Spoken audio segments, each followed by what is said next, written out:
So Caleb, you're a retired Marine, right? I guess you could call it that, yeah. Retired. I did 4 years, but yeah. Thanks for not calling me an ex-Marine. Yeah, a lot of people do that, make that mistake. So yes. And Charlie, what was your history before getting into management? Well, I was a server at Longhorn for like a few years as I worked my way through college. I was telling you that a little bit earlier. And then so after I got my degree, I took this marketing job that turned out to just be awful.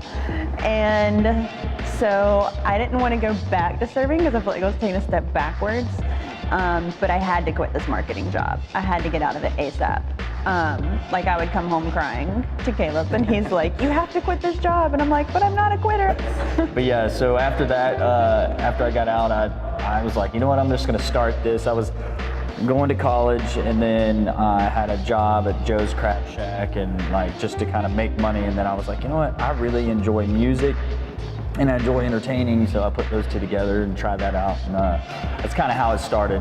And after that, it was, I think I did it on the side until about 2014, and that's when I started full time. And then I asked her to come along, and then she came along and completely revolutionized the company. And of course, brought her expertise and made it very successful.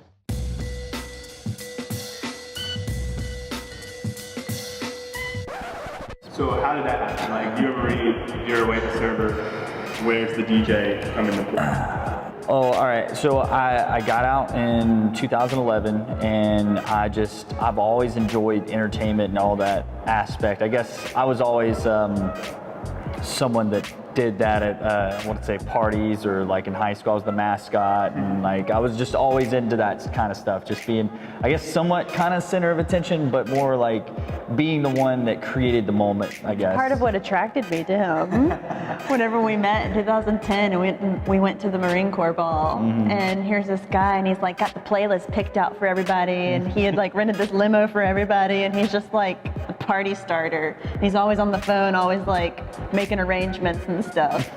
And he was just like the go-to guy for... Nobody was on the phone, I just made it look like that to her. Like...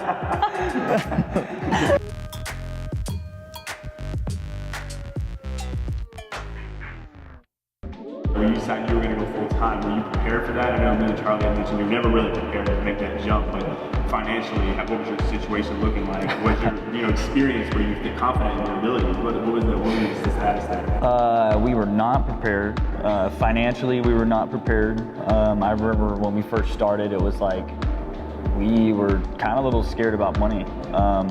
But how I've always been, and she can tell you she probably hates this part about me. I wouldn't say hate, but she definitely doesn't like it. It's where I would say more I like jump I'm head scared first. to death.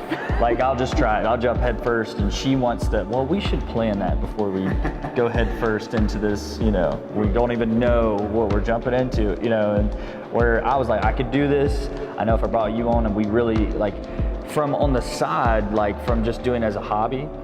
I was slightly, I would say slightly successful. And I knew that if I went full time, I would double that, you know? So it's like, now if I brought Charlie on, we could raise a price and we could do all this. And like, it's like I had an idea, but definitely not experts. It was definitely like sink or swim. It was a sink or swim moment.